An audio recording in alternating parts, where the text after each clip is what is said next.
네. 그래서 여러분 유도 기전력이 즉 유도되는 전류를 더 세게 하려면 물론 저항 같은 것도 중요하겠지만 그래서 유도 기전력이 커져야 되는데 이때 자 하나씩 요 n은 뭘까요? n은 자연수 n을 쓴 겁니다. 자연수 n을 썼는데 넘버링이죠. 넘버링 넘버 무슨 넘버? 네 요거 가문수입니다. 코일의 가문수예요. 아, 코일을 몇 번 감았냐? 근데 여기서 조금 디테일하게 들어가겠습니다. 코일의 가문수라고 여러분 책에 그냥 적혀 있는데 지금부터 그렇게 외워버리시면 안 될 것 같아서 저는 2학년 기준으로 말씀드립니다. 여러분 2학년 책에는 뭐라고 적혀 있냐면 미터당 이라는 말이 앞에 포함되어 있습니다. 그러니까 이런 얘기야. 이걸 왜 지금부터 그렇게 알아둬야 되냐면 미터당이 앞에 포함되어 있던 걸 자꾸 애들이 놓쳐 2학년 때. 특히 이과 가는 학생들은 아 코일의 가문수가 많으면 무조건 되는 거 아니에요? 아니에요. 미터당 가문수예요. 그래서 이렇게 볼게요. 1m에 예를 들어서 50회가 맞다. 1m라는 원통이 있는데 거기다 코일을 50번 감았다. 이거 하고요. 네, 2m에 50번 감았다. 이거를 미터당을 안 써놨으면 코일의 가면서도 얘도 50회도 얘도 50회는 해잖아. 그럼 똑같이 50회니까 유도 기전력이 어떻게 생길까? 똑같이 생겨야 되는 거 아니야? 아니야. 누가 훨씬 더 세게 생기느냐? 여러분 기억과 니은 둘 중에 누가 더 유도 기전력이 강할까요? 기억이 강합니다. 네. 미터당 가문수가 더 많을수록 그러니까 얘는 25번 가문 효과밖에 안 돼요. 이해되는 거니? 네. 그래서 미터당 코일의 가문수가 많을수록 유도 기전력이 세게 생기는 거고요. 그 다음에 델타 T가 시간이라고 했잖아요. 그러면 여러분 여기 분모에 있단 말이에요. 분모! 그럼 분모에 있을 때는 이 값이 어때야 돼? 작아야 유도 기전력이 커지겠지. 근데 시간이 작다라는 얘기는 무슨 얘기냐면 바로 스피드의 개념이에요. 우리 속도의 개념이에요. 속도. 그러니까 자석을 변화를 시키는데 그 변화가 똑같은 변화가 일어나더라도 이 똑같은 변화가 10초 동안 일어났냐 아니면 1초 만에 일어났냐 뭐 이런 거. 그러면 여러분 10초 동안 일어난 변화와 1초 동안 일어난 변화 뭐가 훨씬 더 빨라요? 1초 만에 일어난 변화가 빠르잖아요. 네, 즉 시간이 짧게 걸릴수록 변화가 빨라진단 말이야. 그럼 변화가 많이 생길수록 유도 기전력이 어떻게 생기는가? 더 크게 생기는 거야. 다음 마지막 요게 문제인데 요게 바로 자속이라고 하는데 자속이라는 게 무슨 뜻이냐면 자기력선 수라는 뜻이에요.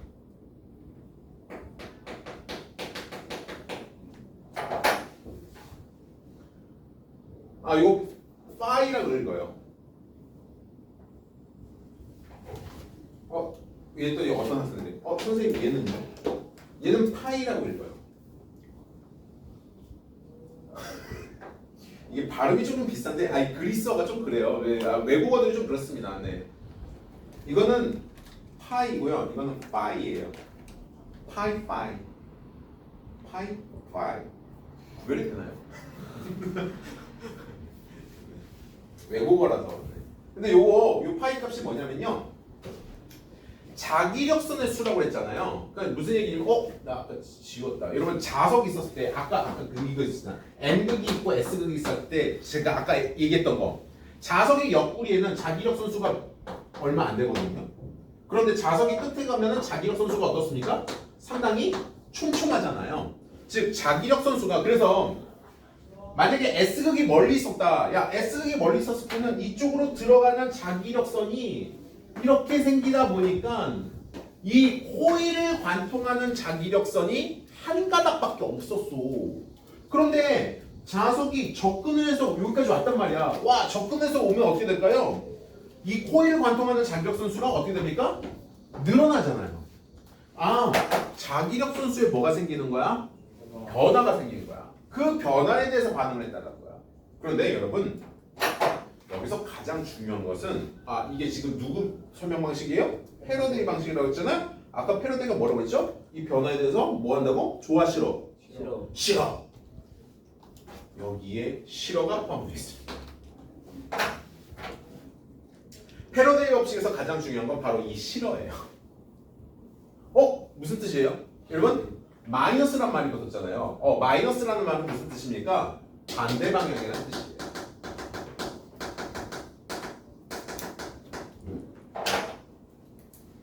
뭐의 반대 방향이냐? 여러분 뭐의 반대 방향입니까? 자속 변화의 반대 방향이라는 뜻이에요. 자속이 변하는 방향이 무슨 방향으로? 반대 방향으로. 이해하셨습니까? 네. 그래서 패러데이 법칙 요거 2학년 때 나오지만 일단 적어드렸어요. 네.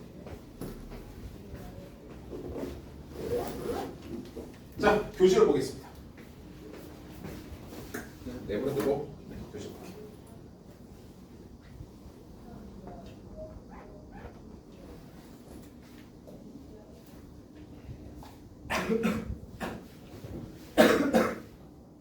자, 그래서 108페이지 먼저 보시면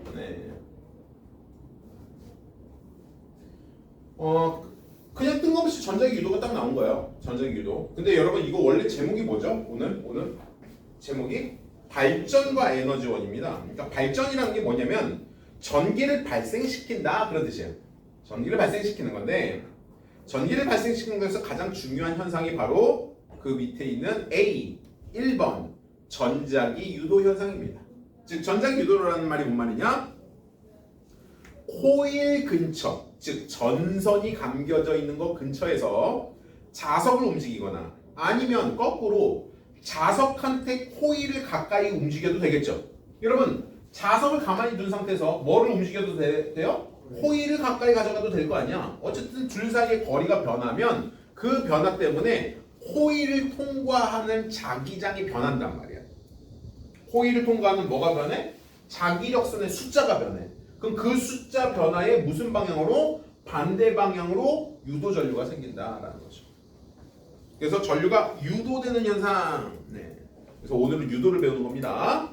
그래서 유도 전류, 전자기 유도에 의해서 발생하는 전류를 유도 전류라고 하는데, 여러분 거기 그렇게 써 있어요. 코일을 통과하는 자기장의, 여러분 그냥 자기장의 반대 방향이 아니라 자기장의 뭐를? 여러분 여기서 중요한 단어 변화. 자기장의 뭐를? 변화. 변화를 방해하는 방향으로 유도 전류가 생긴다. 말 이해했니? 자, 가까이 다가오는 거 좋아 싫어? 싫어. 네, 라고 하는 거예요. 네. 그래서 변화를 방해하려는 방향 쪽으로 생긴다. 그러니까 가까이 다가오면 밀어내려고 할 거고요. 멀어지면 가지마. 붙잡으려고 한다는 거죠. 네. 밑에 있는 방향은요. 제가 아마 아까 전에 다 설명했기 때문에 이건 그냥 그림 빨리 패스하겠습니다. 괜찮죠? 방향 다 짜질 수 있죠? 네. 108페이지 맨 밑에 있는 그림은 이것도 좀 재밌는 현상인데요. 네.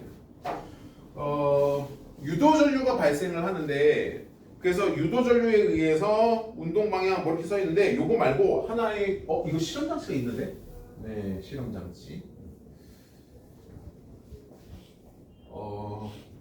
실제 파는 제품인가? 아닌지 모르겠는데, 네네. 파는 것 같기도 하고. 그 플라스틱관이 있어요. 플라스틱관. 플라스틱으로 이런 원통 관을 하나 만들어 놓습니다. 관을 만들어 놓고 또 하나는 구리로 관을 만들어요. 구리. CU. 구리관.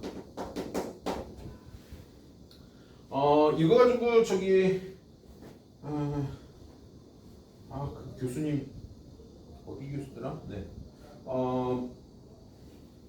왜 물리학과 교수가 나와가지고 실험 물리학과 교수인데, 네. 여기 이제 자석 갖다 놓고, 요걸 자석을 요사에다가 떨어뜨리는 실험을 합니다.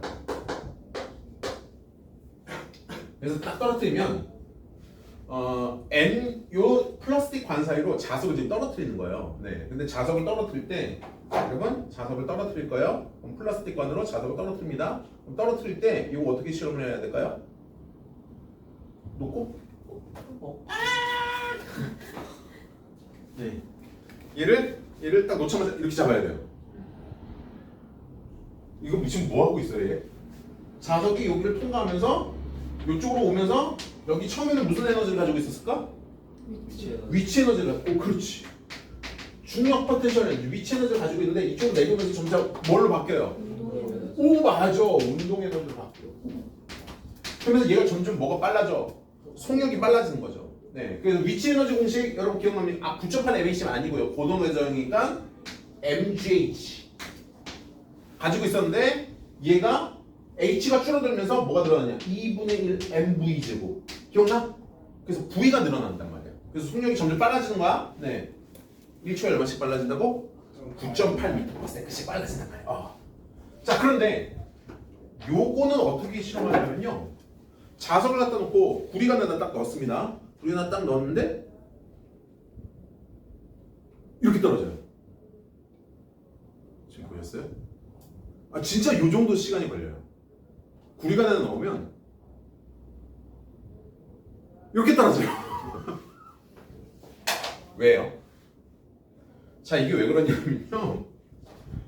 여기 들어갈 때, 자, 일단 여기도 한번 패러디 법칙 써봅시다. n극이 접근을 해요. 접근을 하면 접근하는 거 좋아, 싫어? 싫어요. 싫어. 싫어가지고 이 위쪽에 뭐가 생길까? n이 한번 생겨. 그러면 n이 이쪽에 생겼으니까 전류가 어떻게 생기느냐? 전류가 이쪽 방향으로 생긴단 말이야. 이해되니? 자, 그런데 이때만 생기는 게 아니고 언제도 한 번 더 생기냐 하면 근데 구리관 속에 있을 때는 별 느낌이 없는데 이거 빠져나올 때, 자, 이때만 생기는 거 아니야. 언제도 또 한 번 생기냐? 자석이 빠져나올 때 이게 자석이 뒤집히지 않았다고 하면 여기에서 S극이 이렇게 멀어질 거 아니야. 그럼 구리관 입장에서는 뭐라고 하냐면 S야! 가지마! 이런단 말이야. 그러면 이 위에 뭐가 생기느냐? 이쪽에 N극이 생겨. 그러면 이번에는 밑에 쪽에 N극이 생겼으니까 전류가 이 방향으로 이렇게 생깁니다. 그래서 자석이 위에서 접근할 때도 접근할 때랑 밑에서 빠져나갈 때 전류의 방향은 서로 반대 방향으로 생기지만 이때 힘의 방향을 좀 생각해 볼까요? 힘의 방향은 자석이 내려오는 걸 뭐 할 거예요? 막아요. 막죠. 그러면 이 자석을 위로 잡고 밀쳐내려고 하는 자기력이 생깁니다.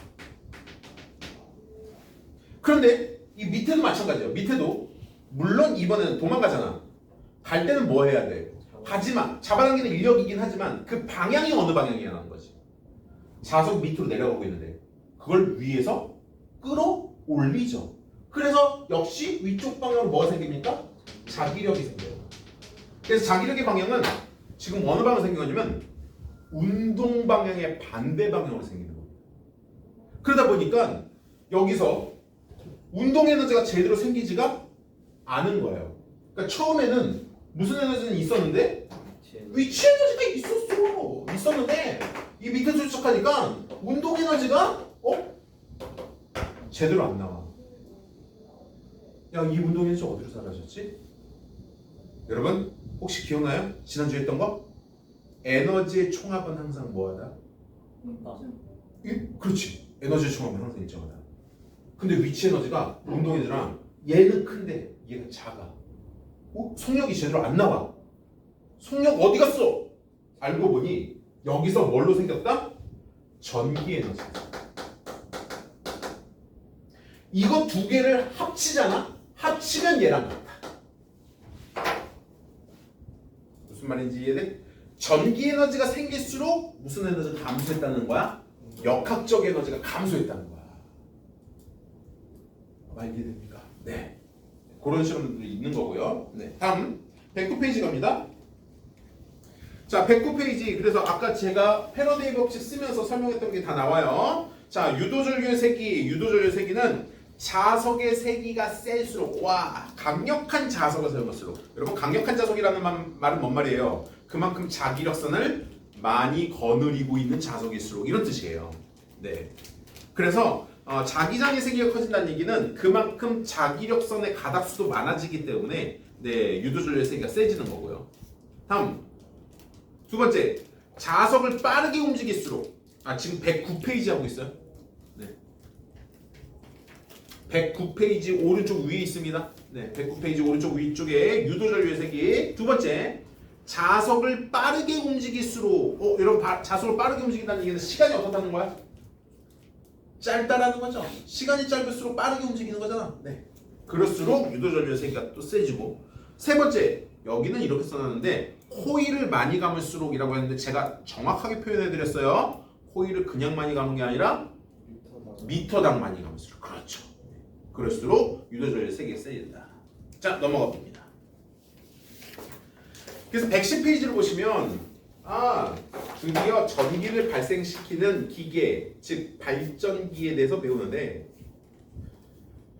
이 발전기를 저는 이렇게 설명하는 거 좋아하진 않습니다만 이 그림이 항상 나오더라고요. 네.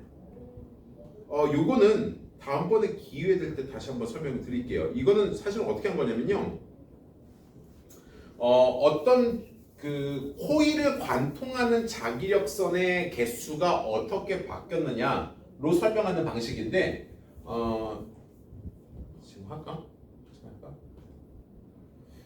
여러분, 그러니까 그 코일 주위에다가 자석을 가까이 가져가거나 멀리 가져가서 변화할 수도 있지만 자석이 있는 상태에서 코일을 돌려가지고 변화시킬 수도 있는 거예요. 근데 사실 이 방법이 잘 안 씁니다. 여러분, 자석 주위에다가 코일을 돌려가지고 변화시키는 이 방식은 이건 조금 비효율적이에요. 왜 그러냐면 여러분 아까 유도기전력 할 때 어떨수록 전류가 많이 생겨요? 어떨수록 전기가 많이 생깁니까? 전기가 많이 생기려면 코일의 가문수가 어때야 될까요? 많아야 돼요. 근데 지금 여러분들 그림처럼 110페이지 그 위쪽에 있는 그림처럼 가려면 이거 코일 몇 번 감은 거니? 코일 딸랑 한 번 감은 거야. 그래서 이게 코일 한 번 감으면 안 돼. 코일을 몇 번 감아야 돼? 여러 번 감아야 돼. 그러면 코일을 여러 번 감다 보면 무슨 일이 일어나요? 코일이 너무 무거워요. 그래서 이 코일을 회전시키기가 상당히 어렵습니다. 그래서 코일을 회전시키기가 어려우니까 코일 무게 때문에 회전시키기가 어려워요. 그래서 오히려 실제로 발전을 할 때는 여러분 이 코일을 몇십 번, 몇백 번 감는 거 아니에요. 발전기는요 무려 코일을 적어도 10,000회 이상 감습니다. 1000단위가 아니에요. 10,000단위로 가면 발전기는. 그러면 코일이 어마어마한 무게를 가지고 있겠죠? 이 코일 돌리는 거 아니에요. 코일을 가만히 두고 그 코일 주위에서 뭐를 돌려버리는 거야? 자석을 돌려버리는 거야. 말 이해되니? 네. 아니 이러면 돼. 이거 잠깐 지울게. 지워도 되지? 패러데이 법칙 머릿속에 들어봤나요? 여기 옆에다 쓸 때. 자, 이렇게 되는 거죠. 여기에 코일 이렇게 갖다 놓고, 그다음 이쪽에도 코일 갖다 놓고, 그다음 이쪽에도 코일 갖다 놓고, 그다음 이쪽에도 코일 갖다 놓고, 여기는 이렇게 갖다 놓으면 되겠죠. 이렇게 갖다 놓고 여기서 자석을 돌려버리는 거예요. 자석을 이렇게 돼 있는데 여기가 N극이야, 이쪽이 S극이야. 얘를 이렇게 돌려버리는 거예요. 그러면 요 위에 있는 애는 이 N극이 지금 뭐 하고 있는 중이에요? 자기한테 다가오잖아. 다가오니까 이쪽에 뭐 생길까? N 생기면서 유도전류가 이 방향으로 생기겠지. 그래서 전류는 이 방향으로 생길 거예요. 이렇게 생기겠지. 그치? 그 다음 얘는요? 요거부터 따지까? 얘는 N극이 뭐 하고 있어? 도망가잖아. N극 가지마! 그러면서 이쪽이 뭐 생겼을까? S 생겼겠죠. 전혀 안 따질게요. 네, 나 어느 방향으로 가면서 나도 모르겠어. 네. 그 다음 얘는요? S가 지금 뭐 하고 있어요? 다가오고 있잖아. 얘 밑에 있는 S가 다가오니까 여기에 뭐가 생길까? S가 생기죠. 그 다음 얘는 S가 멀어지니까 여기에 뭐가 생길까? N이 생기죠. 이러면서 전류가 생기는 겁니다. 네. 그래서 코일을 주변에다 깔아놓고 그 사이에서 뭐를 돌려버리면 돼요? 자석을 돌려버리는 장치가 있는데 그 그림이 바로 여러분 중간쯤에 있는 바로 발전기와 터빈이라는 장치입니다. 그래서 터빈은 뭐냐면요, 이거는 이제 돌리기 위한 뭐 약간의 뭐라고 그러느니 이런 물레방아 같은 애. 물레방아 아세요? 네. 물레방아처럼 뭔가 이렇게 그 돌릴 수 있게 날개 같은 게 펼쳐져 있고요. 네. 그래서 그거를 네, 돌리는데 그래서 터빈이 돌아가면요. 그 발전기 속에 자석이 주변에 있는 코일에다가 가까워졌다 멀어졌다 가까워졌다 멀어졌다 하는 겁니다. 그래서 실제로 거기 보시면 고정자가 여러분 진짜예요. 제가 거짓말하는 게 아니라 고정자가 뭐라고 써 있어요? 고정자가 코일이에요. 발전기에서. 네. 그 다음에 회전자라고 써 있는 게 뭡니까? 자석입니다. 네. 그래서 코일에다가 자석을 돌려가지고 전기를 생산하고요. 이때 가장 중요한 부품이 세 가지죠. 일단 코일, 그리고 자석, 그리고 이 자석을 돌려주기 위한 날개 달린 터빈. 네. 그래서 터빈을 돌리면 이렇게 전기가 생기는 겁니다. 근데 이 터빈을 뭘로 돌릴 거냐에 따라서 지난주에 제가 얘기했던 바로 그거예요. 이걸 물을 이용해서 돌리면 대부분이죠. 대부분 물을 이용해서 돌립니다. 근데 수증기를 이용해서 돌릴 수도 있고요. 바람을 이용해서 돌릴 수도 있고 여러 가지로 돌리는 거죠. 네. 자, 그래서 밑에 발전을 보시면 여러분 화력 발전. 자, 이제 체크만 하면 돼. 야, 이제 암기야. 자, 이제 암기 시기가 왔네요. 여러분 화력 발전은 화석연료에 의존합니다. 여러분 화석연료라는 게 뭐예요? 석탄, 석유, 즉 화학 에너지죠. 물질이 가지고 있었던 화학 에너지를 가지고 이걸로 일단 물을 끓입니다. 그러면 물이 수증기로 바뀌겠죠? 이 수증기를 이용해서 수증기의 힘으로 터빈을 돌려버려요. 그러면 이 터빈이 당연히 자석을 돌릴 거고 그럼 발전기에 있는 코일들 사이에서 전기가 생산된단 말이죠. 이해됐나요? 네. 다음 원자력 발전. 그래서 핵발전이라고도 얘기하는데 우라늄 같은 애들이 네, 핵 분열을 하면서 그 핵 분열에서 지금 뭘 하고 있냐면 열이 나와요. 여러분 얘도 똑같아요. 지난주에 제가 태양에너지 했었나요? 혹시 질량 결손 기억나세요? 질량 결손이 일어나면 그만큼 뭐가 생깁니까? 에너지가 생깁니다. 그렇지. 질량 결손이 일어나면 거기서 에너지가 생겼을 거고 그 에너지에 의해서 물이 데펴져요. 그래서 물이 데펴지고 그 물을 가지고 터빈을 돌리는 겁니다. 네. 얘도 물을 데펴야 돼요. 여러분, 핵발전이 우라늄이 직접 터빈 돌리는 거 아니에요. 그게 아니라 우라늄이 핵분열하면서 거기서 열이 나올 거고 그 열로 원자로를 감싸고 있는 냉각탑이 있어요. 냉각수. 이 냉각수가 데펴져요. 데펴지면서 걔가 전기를 발생시킵니다. 뭐 수력 발전은 따로 설명 안 해도 되겠죠? 높은 곳에 있던 물의 위치 에너지가 내려오면서 당연히 운동 에너지로 바뀌고 그걸로 뭐를 돌리는 거야? 터빈을 돌리는 거야. 네. 자, 그래서 이렇게 터빈을 돌리는 애는 근데 여러분 잠깐 생각해봐. 터빈을 돌릴 때 자석이 다가올 때랑 멀어질 때 전류 방향이 어떻게 되지? 바뀌잖아요. 그래서 터빈으로 생산하는 전기는 재미나게도 전기가 계속 플러스 마이너스가 왔다 갔다 계속 바뀝니다. 그래서 이런 전류를 우리 뭐라고 부르죠? 교류라고 합니다. 네, 교류. 그래서 터빈을 돌리는 모든 장치들은 전기를 어떤 방식으로 생산해요? 플러스 마이너스 계속 왔다 갔다 하는 전기가 생기는데 이러다 보니까 전류가 어떤 방식으로 생기냐면요. 전류가요. 이렇게 생겨요. 전류가 이런 식으로 생겨요. 플러스와 마이너스가 어떻게 된다고요? 서로 계속 뒤바뀌면서 생겨요. 이거 조금 있다가 시간이 남으면 좀 설명할게요. 네네. 이거 좀 어려울 것 같아서. 네. 다음 111페이지로 갑니다. 역시 외우시면 돼요. 네, 111페이지. 화력 발전과 핵 발전을 비교를 하고 있는데요. 공통점도 있고요. 네, 서로 다른 점도 있습니다. 우선 아까 화력 발전 석탄, 석유 태운다고 그랬잖아요. 그죠? 일단 석탄, 석유가 그나마 지금까지는 구하기가 쉬운 편입니다. 물론 우리나라에서는 전량 수입에 의존하고 있긴 하지만 우리나라에서도 예전에 석탄 캤어요. 석탄 캤습니다. 네, 캤는데 지금은 이제 석탄을 더 이상 깨지는 않지만 석유를 많이 사용하고 있죠. 네, 근데 어쨌든 뭐 이런 것들을 그나마 조금 쉽게 구할 수 있어요. 네. 수입만 잘하면. 그리고 이제 가장 중요한 장점이 여러분 거기 보시면 화력 발전의 세 번째 전력 수요가 갑자기 증가하거나 에너지가 부족할 때 빠르게 대처할 수 있다. 이게 뭔 말이냐면요. 여러분 혹시 옛날에 석유 난로라는 거 써봤어요? 안 써봤어요? 석유 난로를 안 써봤구나.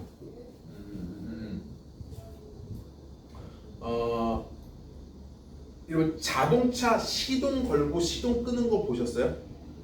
그런 거 보셨습니까? 네. 거의 비슷해요.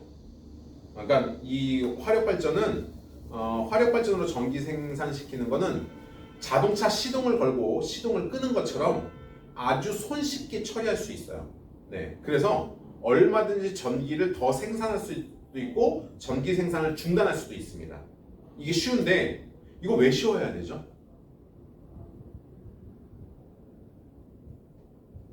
이게 왜 쉬워야 되냐면 여러분들이 하는 많은 큰 오해가 한국전력에서 전기를 생산하잖아요. 그럼 그 전기 생산한 걸 어디다 저장해놨다가 우리한테 보내주는 게 아니에요. 한국전력에서 생산한 전기는요 실시간으로 다 연결되어 있어요. 그래서 우리가 사용하는 만큼 한국전력에선 전기를 생산해야 됩니다. 무슨 얘기냐면 예를 들어 우리가 사용하는 전력량이 예를 들어 사용량이 100 메가 킬로와트다 라고 했단 말이야. 사용량이 이거야. 그러면 한국전력에서 전기를 생산해야 되는 생산량은 얼마여야 될까? 당연히 사용하는 양보다 어때야 돼요? 더 많은 양을 해줘야 되겠죠. 이거 딱 100으로 맞추면 돼요, 안 돼요? 왜 안 돼요? 아무래도 에너지가 전환되는 과정에서 에너지 효율성이 떨어지기도 하고요. 문제는 발전소도 전기를 써야 돼요. 발전소도 발전을 하기 위해서 어떤 제어 장치라든지 전기 이런 신호들이 있을 거 아니야. 이걸 쓰기 위해서 전기를 써야 된단 말이야. 그래서 사용하는 전기보다 항상 생산되는 전기가 어때야 돼요? 더 많아야 돼요. 그런데 보통 어떻게 하냐면 한 10% 정도 여유를 둡니다. 그럼 생산나는 전기가 110메가킬로와트 이렇게 생산을 해야 된단 말이야. 그런데 이 사용량이 일정하지가 않아. 이게 문제야. 여러분 낮에는 덥잖아요. 낮엔 더우니까 사람들이 전기를 많이 써요. 네, 여름철엔 정말 특히 낮 12시부터 오후 4시 사이에 전기를 많이 쓰는데 우리 학원 예외. 우리 학원은 오후 4시부터 전기를 많이 사용하기 시작합니다. 여러분들이 오기가. 네. 근데 우리 학원도 여러분 밤 11시 지나면 전기 안 써요. 여러분 몰랐죠? 밤 11시가 되면 선생님들도 학원에 없다? 알았니? 선생님들 퇴근하세요. 그죠? 네. 그러면 이제 밤 11시 이후에는 에어컨 가동도 다 끄고, 네, 불도 다 끄고, 네, 퇴근한단 말이야? 그러면 전기 사용량이 줄어들 거 아니야? 실제로, 어느 나라든지 밤이 되면 여러분 전기를 더 많이 쓸 것 같아요? 불을 많이 켜니까? 아니에요. 밤이 되면 공장 가동도 중단하고 컴퓨터 사용량도 줄어듭니다. 네. 그래서 회사들도 다 불을 끄니까 전기 사용량이 다 줄게 되어 있어요. 그럼 그때도 110을 계속 생산할 거야? 밤에는 예를 들어서 뭐 60메가와트 이렇게 쓰는데 그러면 이거 계속 돌리면 손해잖아요. 그냥 공중에 날아가는 전기예요. 네. 그래서 전력 생산량을 실시간으로 계속 조정을 해야 돼요. 근데 또 이러면 안 돼. 야 요거 아깝다. 야 한 105로 맞춰봐. 요거 좀 위험합니다. 왜 위험하냐면요. 갑자기 사람들이 이 사람들을 예측한다는 게 쉽지가 않아. 내가 니네들을 예측한다는 거 쉬운 일이 아니야 사실은. 네. 그런데 사람들을 예측하는 게 쉽지 않은데 사람들이 갑자기 전기를 확 많이 사용하잖아. 그러면 예를 들어 진짜로 어느 날 38도까지 치솟았어. 그러면 사람들이 어떻게 하겠니? 너도 나도 에어컨을 갑자기 화라락 킬 거 아니야? 그럼 순간적으로 전력 사용이 치솟는다고. 이게 순간 치솟는 게 되게 무서워. 한국전력에선 너무 무서워해. 왜?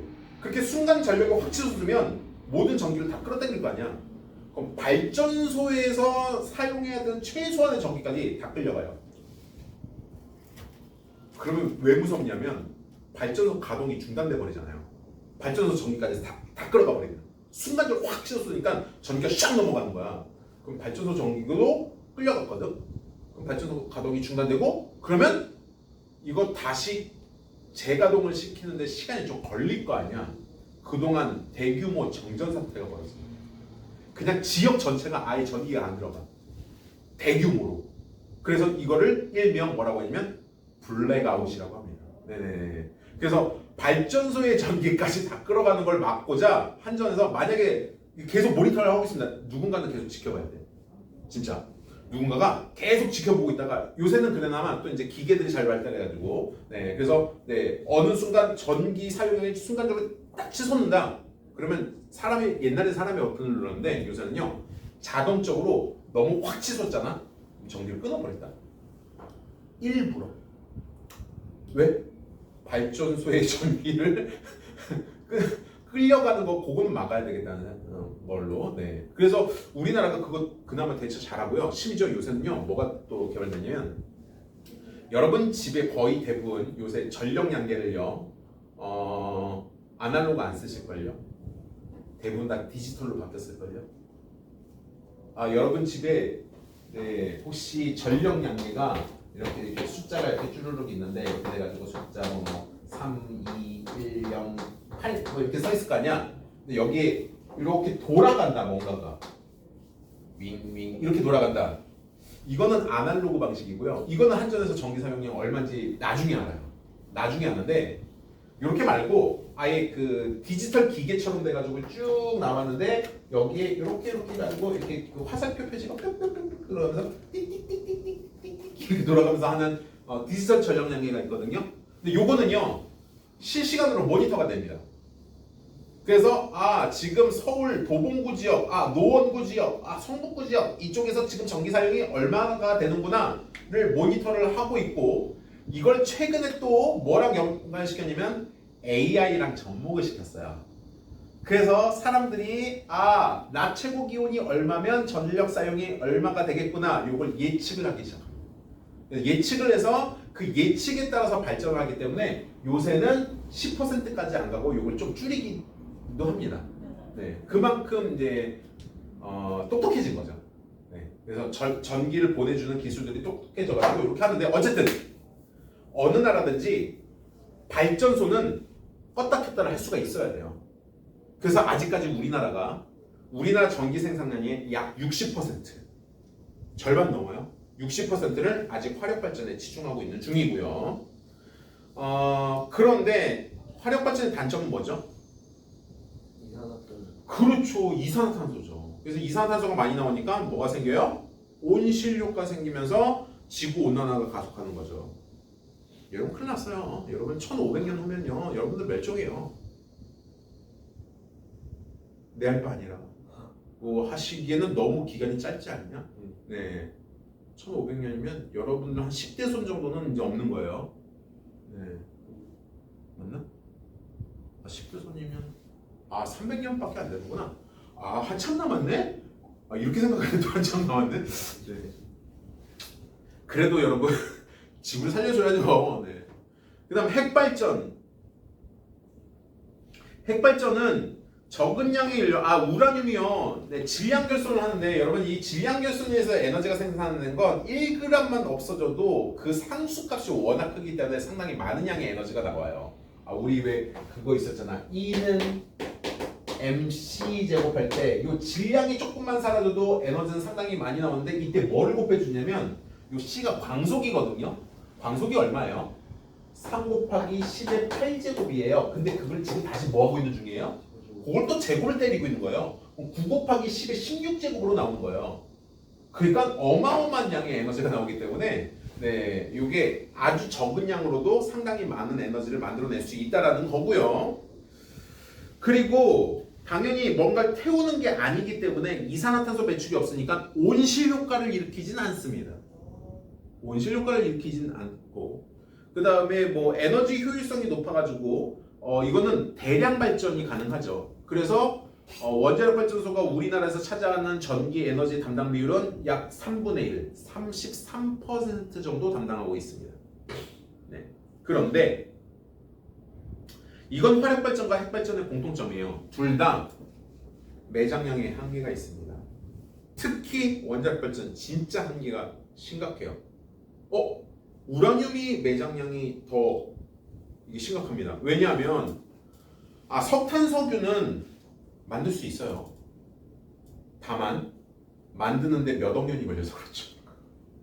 그러니까 소비하는 것보다 만들어지는데 좀 시간이 더 오래 걸리니까 매장량에 한계가 있다고 얘기하는 건데 우라늄은 못 만들어요. 여러분 우라늄 누가 만들어요? 그래.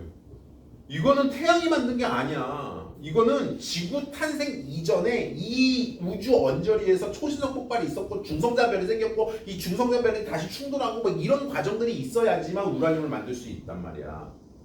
그래서 이거는 지구 탄생 전부터 양이 결정된 거야. 그럼 지구에 있는 우라늄 다 쓰면 어떻게 해야 돼요? 그러면 일단 달 가셔야 돼요. 달에 가서 달에 있는 우라늄 긁어와야 돼. 근데 그마저도 다 썼다. 그럼 어디 가야 돼요? 여러분 이제 우리는 오징어 외계인과 싸울 준비를 갖추시고 화성 침공을 가야 됩니다. 아니 화성에서 지구를 침공할 생각을 왜 해? 아니야, 반대야. 우리가 화성 가서 우라늄 전쟁 벌여가지고 캐와야 돼. 화성인하고 싸워야 돼. 화성에 외계인이 있는지 없는지 모르겠다만 그래서 우리가 다른 행성들을 침공해야 되는 상황이 벌어져요. 하여튼 매장량에 한계가 있는 거고요. 그리고 가장 무서운 게 바로 방사선입니다. 이 방사선은요, 사람 몸을 지나가면 그냥 세포가 다 죽어요. 근데 한 번에 다 죽이는 게 아니라 확률상 한 3분의 1 정도 이렇게 죽이고 지나간다고 보시면 돼요. 물론 방사선을 얼마나 쐈냐에 따라 다 다르겠지만 방사선이 한 번 지나갈 때마다 내 몸에서 꽤 많은 세포들이 죽어나갑니다. 자, 그런데 만약에 이 죽어나간 세포가 여러분 뇌를 지나갔다. 방사선이 내 머리를 지나갔어. 그럼 어떻게 돼? 일단 멍청해지는 거죠. 뇌세포가 죽었으니까요. 그리고 뭔가 반응을 줘도 감지를 잘 못합니다. 사람이 멍해져요. 만약에 이 방사선이 내 장기, 위, 소장 뭐 이런 데를 지나갔다. 그럼 어떻게 될까요? 소화를 제대로 못하는 거예요. 그래서 방사선 센 사람들이 보통 구토를 합니다. 토하는 증상이 소화 세포들이 돼서 그 다음에 또 방사선이 내 근육 세포를 지나갔다. 어떻게 될까요? 힘이 떨어지는 거죠. 그러니까 한마디로 말하면 여러분들 20살짜리한테 방사선을 싹 쐈다. 갑자기 얘가 80살 노인네의 기력을 보입니다. 그래서 꼭 마치 할아버지 할머니가 된 듯한 행동을 보이는 거예요. 소화도 못해, 힘도 없어, 머리도 멍청해져. 할아버지 할머니가 멍청한 건 아니니까 어쨌든 좀 기억력이 감감을 해주시잖아요. 그래서 네가 누구더라 막 이러면서 막 말도 진짜 어눌해져요. 언어 능력도 어버버버버 합니다. 전체적으로 그냥 급격하게 노화된다고 보시면 됩니다. 그래서 방사선을 쏘면요 보통 그런 상태를 여러분 방사선 쐈다 바로 죽는 거 아니에요. 총을 맞은 것처럼 총 맞은 것처럼 이러면서 죽지 않아요. 그냥 슥 하고 죽어요. 많이 쐬면 그러고요. 좀 적당히 쐬시면요 한 30분 있다 죽어요. 더 적당히 쐬시면요 2시간 있다 죽어요. 근데 이 방사선 걸린 사람을 데리고 나와서 그냥 하면 안 되니까 좀 치료를 하겠다고 하면 이게 또 다른 문제가 생깁니다. 여러분 왜 그 인류 역사상 핵폭탄이라는 걸 사용했잖아. 핵폭탄을 딱 전쟁 역사에서 실제로 사용한 건 딱 2번이거든요.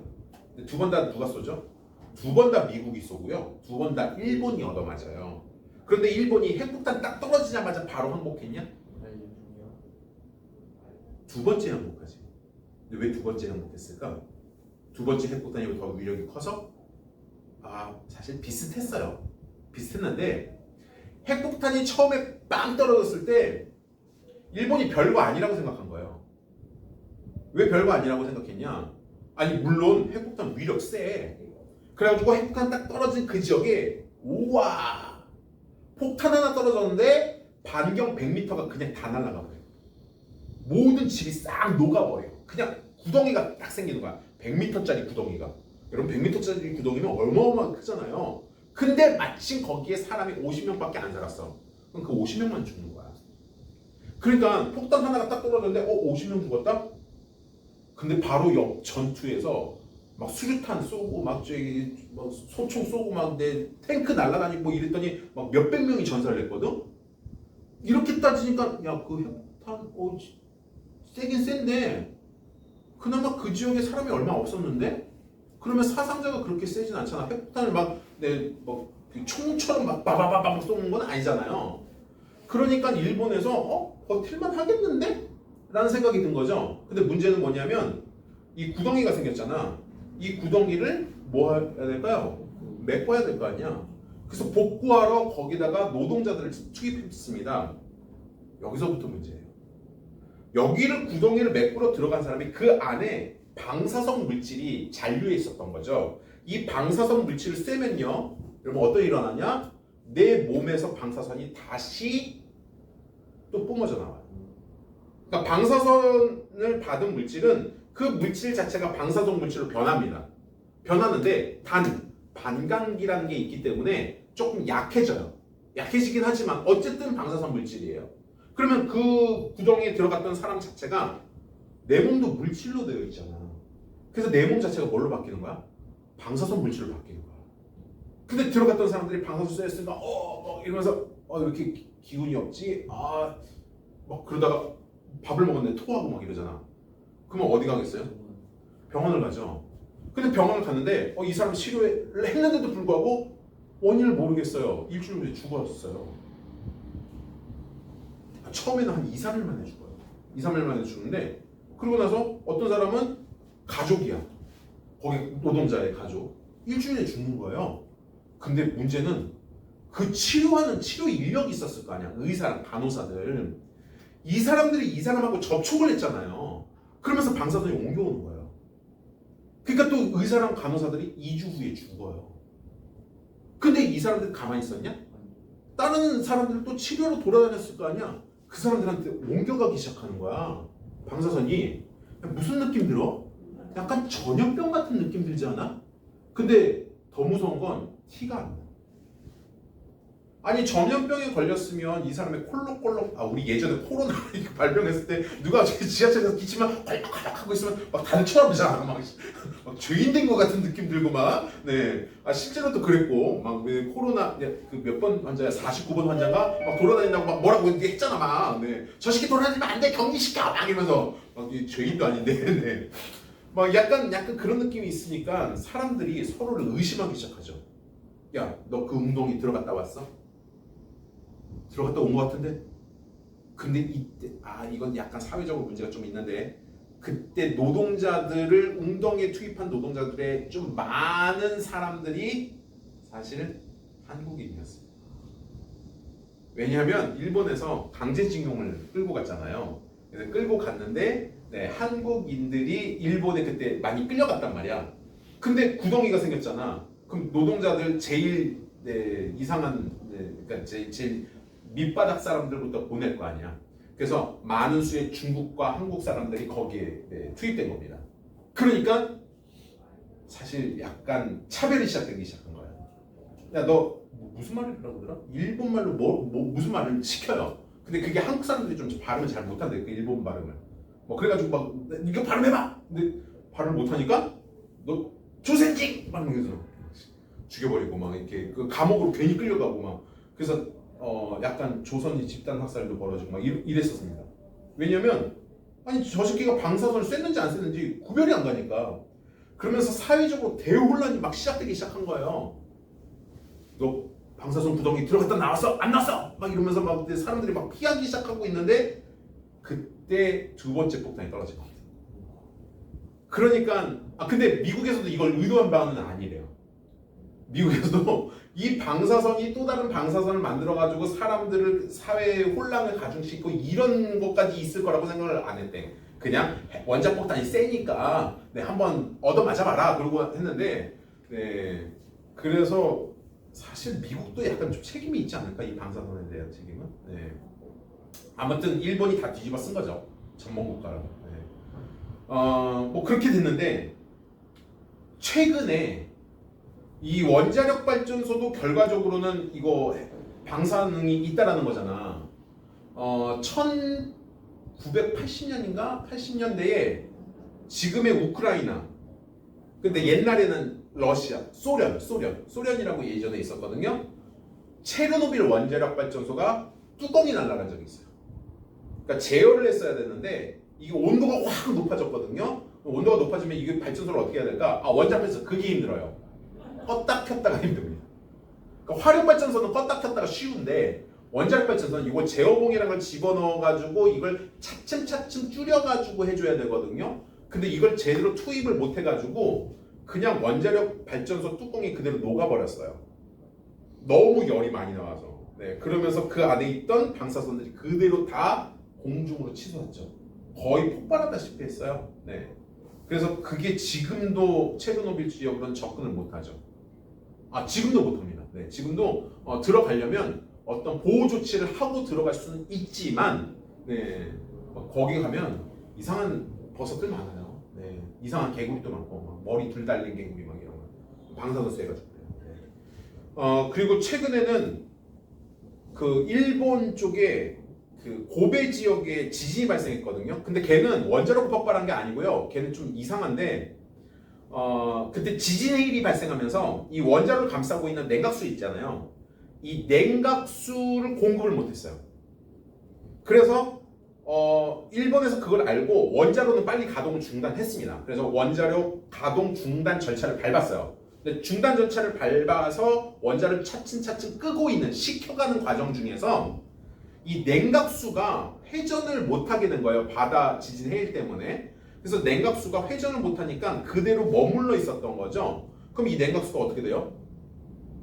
엄청나게 끓어가지고 수증기가 됐을 거 아니야. 이 수증기 상태에서 열을 더 받아버리니까 얘가 분해가 돼버린 겁니다. 물이 분해된 거예요. 여러분, 물이 화학적으로 분해되면 뭐가 생겨요? 수소랑 산소가 생기잖아요. 그래서 그 냉각탑이 수소로 가득 차버린 거예요. 근데 얘가 또 열을 계속 받고 있잖아. 수소가 어땠을까요? 옆에 있는 산소랑 열 받으면서 반응을 해버린 거죠. 거꾸로 얘기하면, 네, 수소가 그러니까 수소 폭탄은 아니야. 수소 폭탄은 아니고 수소가 연소한 거야. 한꺼번에. 네, 그래가지고 수소가 팡 터지면서 냉각수 라인에 있던 물들이 다 쏟아져 나온 거야. 근데 이 여러분 원자로를 감싸고 있는 냉각수탑이었잖아요. 이 물에도 뭐가 있을까요? 방사선이 있습니다. 그래서 그 물을 그때 급히 모아가지고 네, 담아놨는데 문제는 이거를 어떻게 처리해? 그래서 그게 바다에 버리겠다고 한 거죠, 일본에서. 네, 우리 그때 나왔었던 이 냉각수 물 빼낸 거 이거 바다에 좀 버릴게.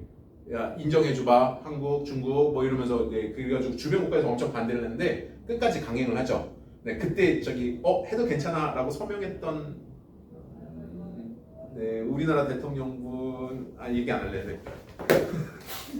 여기까지 할게요. 네.